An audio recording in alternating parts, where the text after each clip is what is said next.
Lesson 12, Concentration. Welcome back. Concentration is the ability to focus your attention on what matters most. In a world full of distractions, focused effort remains a powerful advantage. If you want to go deeper on any of the principles in this series, DigitalShelf.ca is your focused destination, a distraction-free library of growth resources built for serious learners. Let's continue. I'll see you inside the lesson. Happy learning.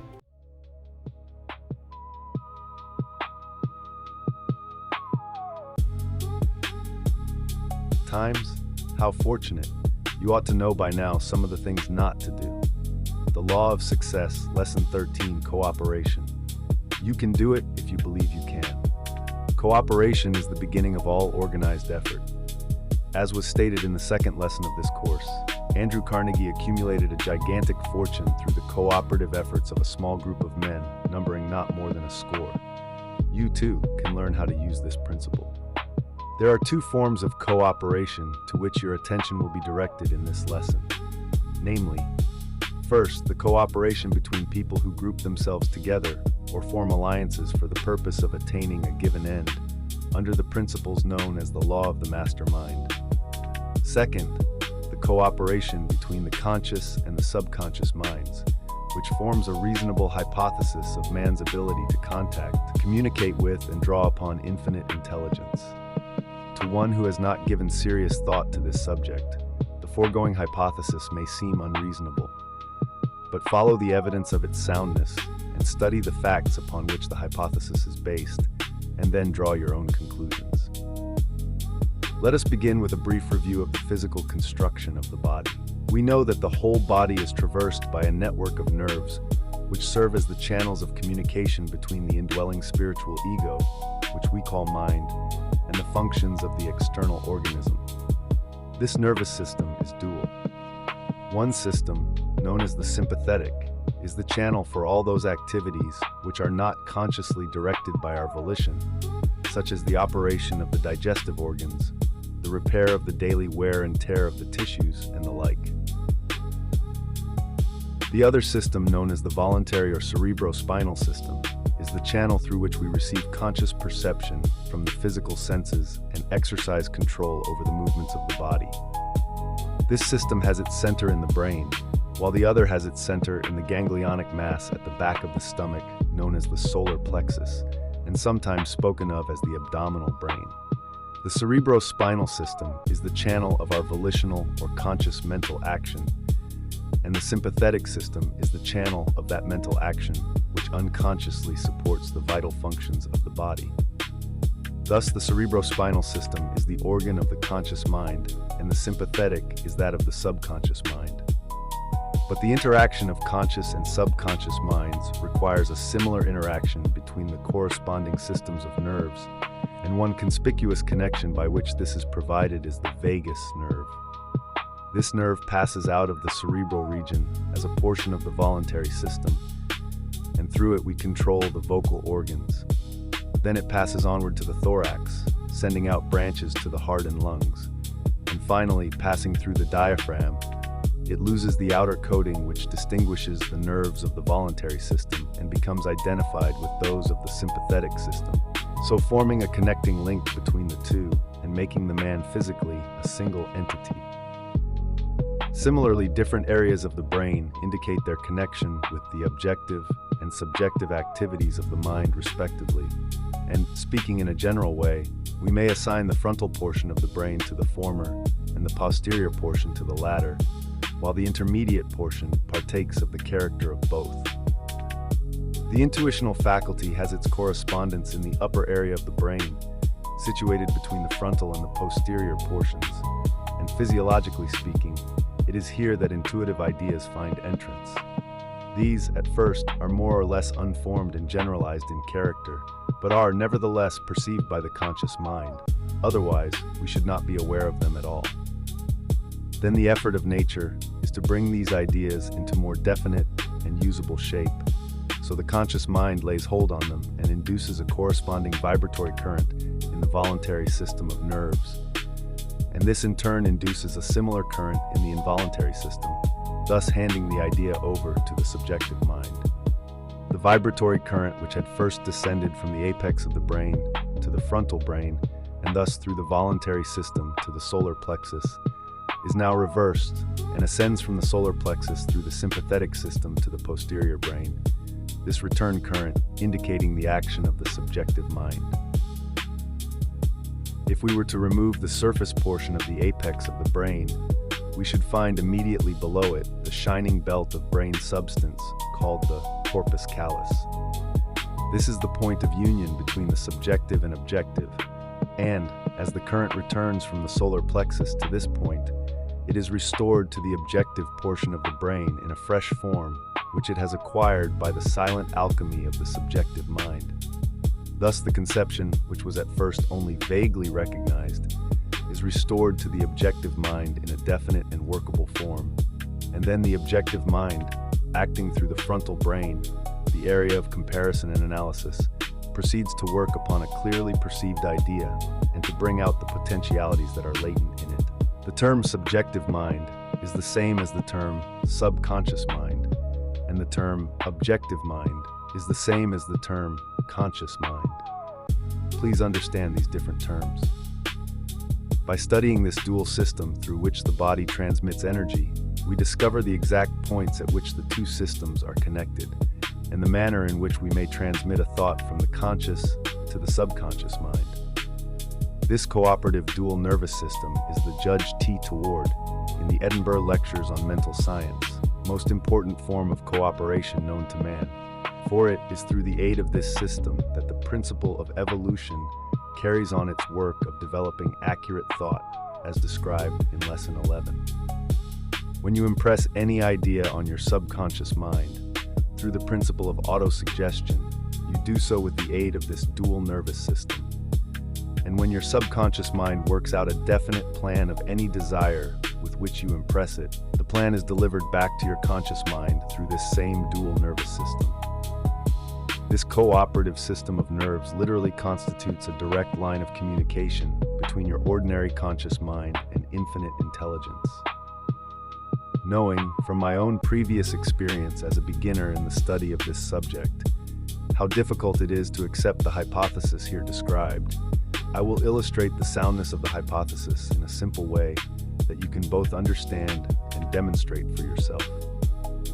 Before going to sleep at night, impress upon your mind the desire to arise the next morning at a given hour, say at 4 a.m., and if your impression is accompanied by a positive determination to arise at that hour, your subconscious mind will register the impression and awaken you at precisely that time. Now the question might well be asked, if I impress my subconscious mind with the desire to arise at a specified time, and it will awaken me at that time, why do I not form the habit of impressing it with other and more important desires? If you will ask yourself this question and insist upon an answer, you will find yourself very near, if you cannot scare a man who is at peace with God, his fellow men, and himself. There is no room for fear in such a man's heart. When fear finds a welcome, there is something that needs awakening. 10. Not on the pathway that leads to the secret door to knowledge, as described in Lesson 11.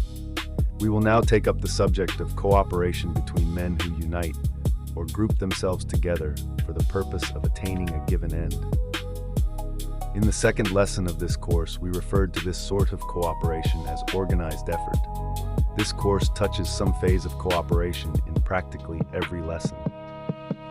This result was inevitable for the reason that the object of the course is to help the student develop power, and power is developed only through organized effort. We are living in an age of cooperative effort. Nearly all successful businesses are conducted under some form of cooperation. The same is true in the field of industry and finance, as well as in the professional field.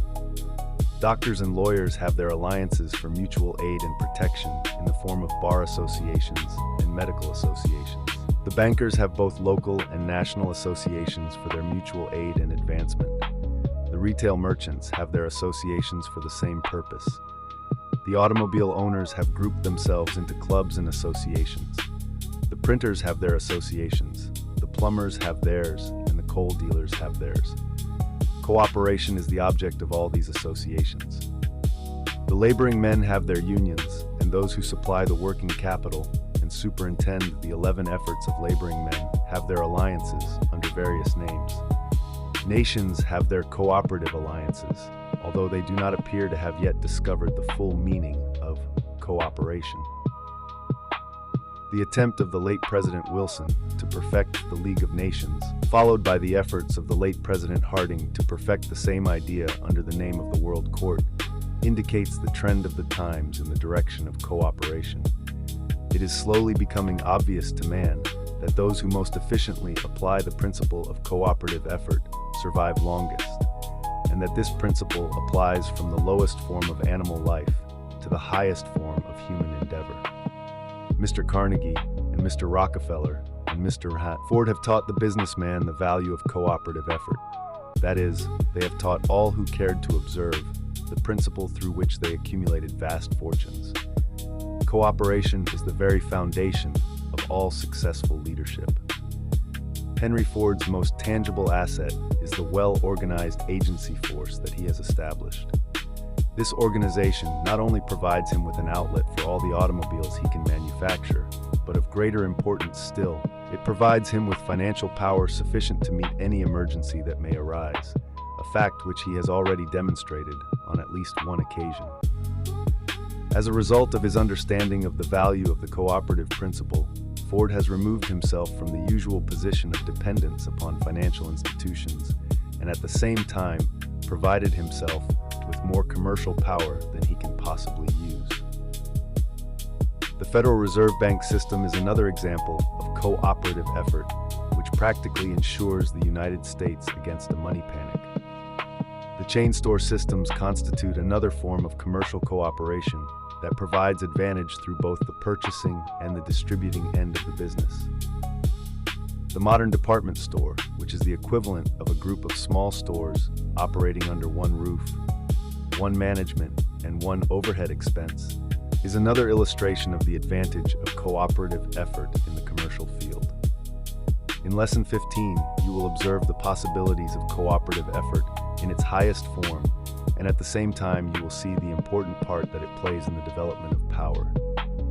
As you have already learned, power is organized effort. The three most important factors that enter into the process of organizing effort are concentration, cooperation, and coordination. How power is developed through cooperation. As we have already seen, power is organized effort or energy. Personal power is developed by developing, organizing, and coordinating the faculties of the mind. This may be accomplished by mastering and applying the 15 major principles upon which this course is founded. The necessary procedure, 13, through which these principles may be mastered, is thoroughly described in the 16th lesson. The development of personal power is but the first step to be taken in the development of the potential power that is available through the medium of allied effort or cooperation, which may be called group power. It is a well-known fact that all men who have amassed large fortunes have been known as able organizers. By this is meant that they possessed the ability to enlist the cooperative efforts of other men who supplied talent and ability, which they, themselves, did not possess. The chief object of this course is so to unfold the principles of organized and cooperative or allied effort that the student will comprehend their significance and make them the basis of his philosophy. Take as an example any business or profession that you choose, and you will observe by analysis that it is limited only by lack of application of organized and cooperative effort. As an illustration, consider the legal profession. If a law firm consists of but one type of mind, it will be greatly handicapped, even though it may be made up of a dozen able men of this particular type. The complicated legal system calls for a greater variety of talent than any one man could possibly provide. It is evident, therefore, that mere organized effort is not sufficient to ensure outstanding success. The organization must consist of individuals, each of whom supplies some specialized talent, which the other members of the organization do not possess. A well-organized law firm would include talent, 14, that was specialized in the preparation of cases, men of vision and imagination who understood how to harmonize the law and the evidence of a case under a sound plan. Men who have such ability are not always possessed of the ability to try a case in court. Therefore, men who are proficient in court procedure must be available. Carrying the analysis a step further, it will be seen that there are many different classes of cases which call for men of various types of specialized ability in both the preparation and the trial of these cases. A lawyer who had prepared himself as a specialist in corporation law might be wholly unprepared to handle a case in criminal procedure. In forming a law partnership, the man who understood the principles of organized cooperative effort would surround himself with talent that was specialized in every branch of law and legal procedure in which he intended to practice. The man who had no conception of the potential power of these principles would probably select his associates by the usual hit-or-miss method, basing his selections more upon personality or acquaintanceship than consideration of the particular type of legal talent that each possessed. The subject of organized effort has been covered in the preceding lessons of this course, but it is again brought up in connection with this lesson for the purpose of indicating the necessity of forming alliances or organizations consisting of individuals who supply all of the necessary talent that may be needed for the attainment of the object in mind. In nearly all commercial undertakings, there is a need for at least three classes of talent, namely buyers, salesmen, and those who are familiar with 15. A good stock of self-confidence and a new suit of clothes will help you land a position without pull. But remember that nothing will go so far toward helping you hold it as will push, enthusiasm, and determination to do more than that for which you are paid. 16. Finance. It will be readily seen that when these three classes of men organize and coordinate their efforts, they avail themselves, through this form of cooperation, of power which no single individual of the group possesses. Many a business fails because all of the men back of it are salesmen, or financial men, or buyers. By nature, the most able salesmen are optimistic, enthusiastic, and emotional, while able financial men, as a rule, are unemotional, deliberate, and conservative. Both classes are essential to the success of a commercial enterprise, but either class will prove too much of a load for any business without the modifying influence of the other class. It is generally conceded that James J. Hill was the most efficient railroad builder that America ever produced, but it is equally well known that he was not a civil engineer, nor a bridge builder, nor a locomotive engineer, nor a mechanical engineer, nor a chemist, although these highly specialized classes of talent are essential in railroad building. Mr. Hill understood the principles of organized effort and cooperation. Therefore, he surrounded himself with men who possessed all this necessary ability which he lacked. The modern department store is a splendid example of organized cooperative effort. Each merchandising department is under the management of one who understands the purchasing and marketing of the goods carried in that department. Back of all these department managers is a general staff consisting of specialists in buying, selling, financing, and the management of units or groups of people. This form of organized effort places back of each department both buying and 17 selling power, such as that department could not afford if it were separated from the group and had to be operated under its own overhead in a separate location. The United States of America is one of the richest and most powerful nations of the world. Upon analysis, it will be seen that this enormous power has grown out of the cooperative efforts of the states of the Union. It was for the purpose of saving this power that the immortal Lincoln made up his mind to erase the Mason and Dixon line. The saving of the Union was of far greater concern to him than was the freedom of the slaves of the South. Had this not been so, the present status of the United States as a power among the nations of the world would be far different from what it is. It was this same principle of cooperative effort that Woodrow Wilson had in mind when he created his plan for a League of Nations. He foresaw the need of such a plan as a medium for preventing war between nations, just as Lincoln foresaw it as a medium for harmonizing the efforts of the people of the United States, thereby preserving the Union. Thus it is seen that the principle of organized, cooperative effort through the aid of which the individual may develop personal power is the selfsame principle that must be employed in developing group power. Andrew Carnegie easily dominated the steel business during his active connection with that industry, for the reason that he took advantage of the principle of organized, cooperative effort by surrounding himself with highly specialized financial men, chemists, sales managers, buyers of raw, 18 materials, transportation experts, and others whose services were essential to that industry. He organized this group of cooperators into what he called a mastermind. Any great university affords an excellent example of the necessity of organized, cooperative effort. The professorate is made up of men and women of highly specialized, though vastly different, ability.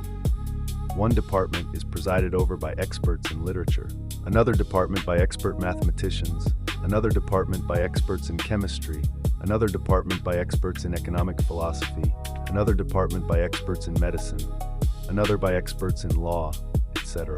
The university, as a whole, is the equivalent of a group of colleges, each of which is directed by experts in its own line, whose efficiency is greatly increased through allied or cooperative effort that is directed by a single head.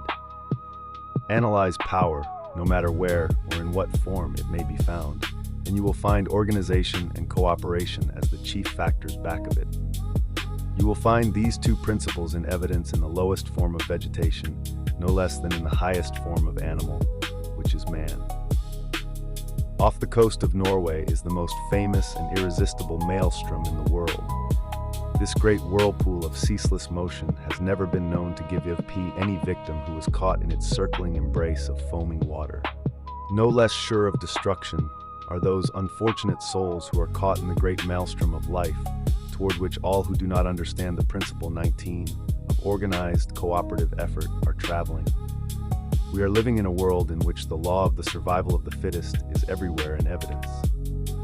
Those who are fit are those who have power, and power is organized effort. Unfortunate is the person who either through ignorance or because of egotism imagines that he can sail this sea of life in the frail bark of independence. Such a person will discover that there are maelstroms more dangerous than any mere whirlpool of unfriendly waters.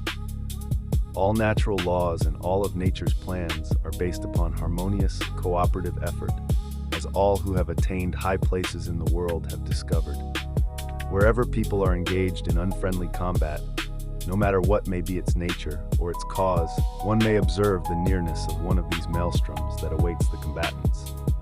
Success in life cannot be attained except through peaceful, harmonious, cooperative effort, nor can success be attained single-handed or independently.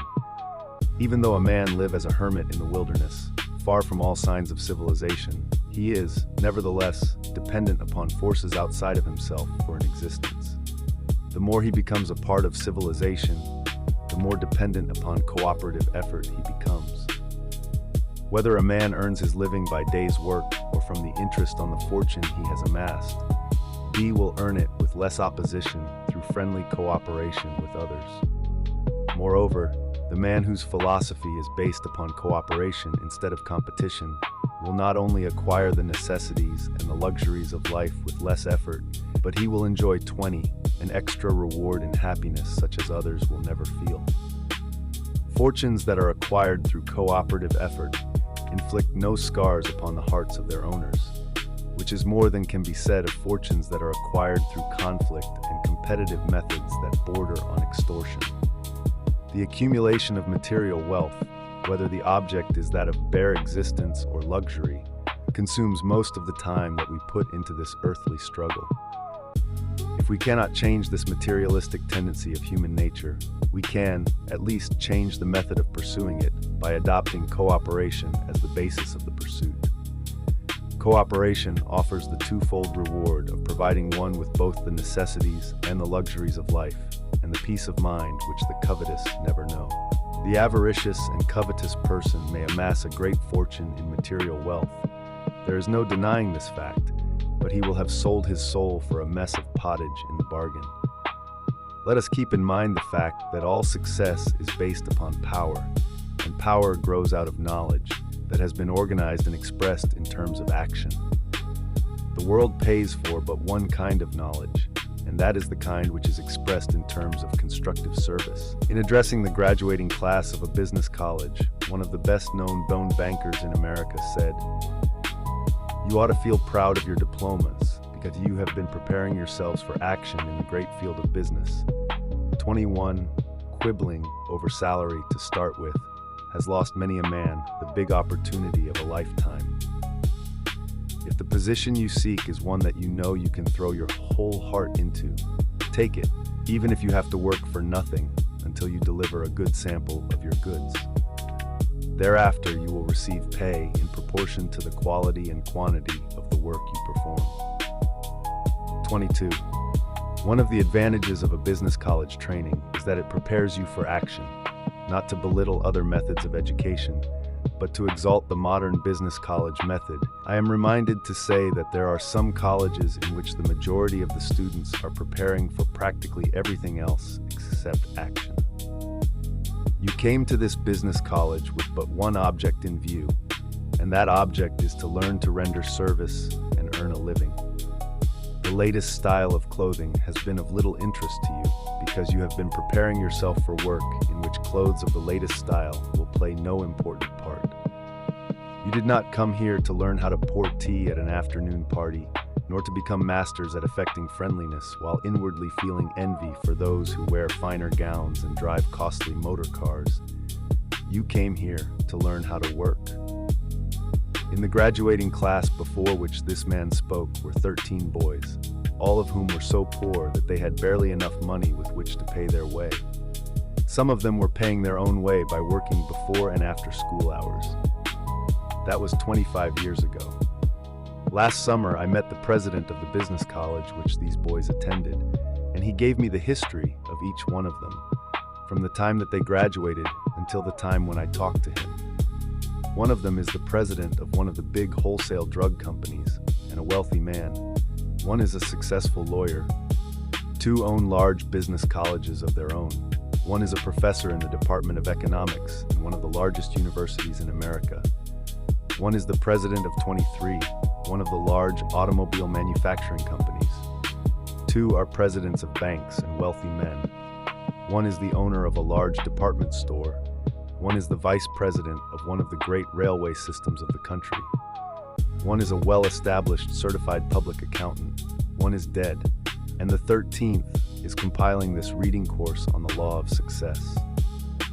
11 successes out of a class of 13 boys is not a bad record, thanks to the spirit of action developed by that business college training. It is not the schooling you have had that counts. It is the extent to which you express that which you learned from your schooling through well-organized and intelligently directed action.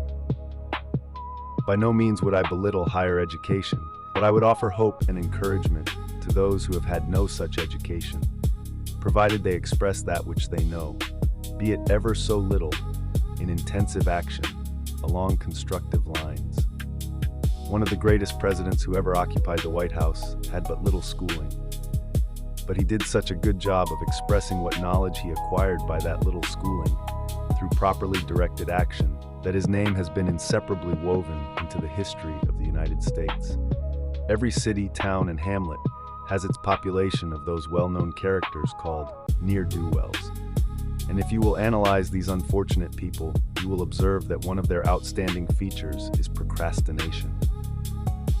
Lack of action has caused them to slip backward until they got into a rut where they will remain 24 unless, through accident, they are forced out into the open road of struggle where unusual action will become necessary. Don't let yourself get into such a condition. Every office and every shop and every bank and every store and every other place of employment has its outstanding victims of procrastination who are doing the goose step down the dusty road of failure because they have not developed the habit of expressing themselves in action. You can pick out these unfortunates all about you if you will begin to analyze those with whom you come in contact each day. If you will talk to them, you will observe that they have built up a false philosophy, somewhat of this nature. I am doing all I am paid to do, and I am getting by. Yes, they are getting by, but that is all they are getting. Some years ago, at a time when labor was scarce and wages unusually high, I observed scores of able-bodied men lying about in the parks of Chicago, doing nothing. I became curious to know what sort of an alibi they would offer for their conduct, so I went out one afternoon and interviewed 7 of them. With the aid of a generous supply of cigars and cigarettes and a little loose change, I bought myself into the confidence of those whom I interviewed, and thereby gained a rather intimate view of their philosophy. All gave exactly the same reason for being there, without employment. They said, "The world will not give me a chance." The exclamation points are my own. 25. Think of it. The world would not give them a chance. Of course the world wouldn't give them a chance. It never gives anyone a chance. A man who wants a chance may create it through action, but if he waits for someone to hand it to him on a silver platter, he will meet with disappointment. I fear that this excuse that the world does not give a man a chance is quite prevalent, and I strongly suspect that it is one of the commonest causes of poverty and failure. The 7th man that I interviewed on that well-spent afternoon was an unusually fine-looking specimen physically. He was lying on the ground asleep, with a newspaper over his face. When I lifted the paper from his face, he reached up, took it out of my hands, put it back over his face, and went right on sleeping. Then I used a little strategy by removing the paper from his face and placing it behind me where he could not get it. He then sat up on the ground and I interviewed him. That fellow was a graduate from 2 of the great universities of the East with a master's degree from one and a PhD from the other. His story was pathetic. He had held job after job, but always his employer or his fellow employee had it in for him. He hadn't been able to make them see the value of his college training. They wouldn't give him a chance. Here was a man who might have been at the head of some great business, or the outstanding figure in one of the professions, had he not built his house upon the sands of procrastination and held to the false 26 leaf that the world should pay him for what he knew. Luckily, most college graduates do not build upon such flimsy foundations, because no college on earth can crown with success the man who tries to collect for that which he knows, instead of that which he can do with what he knows.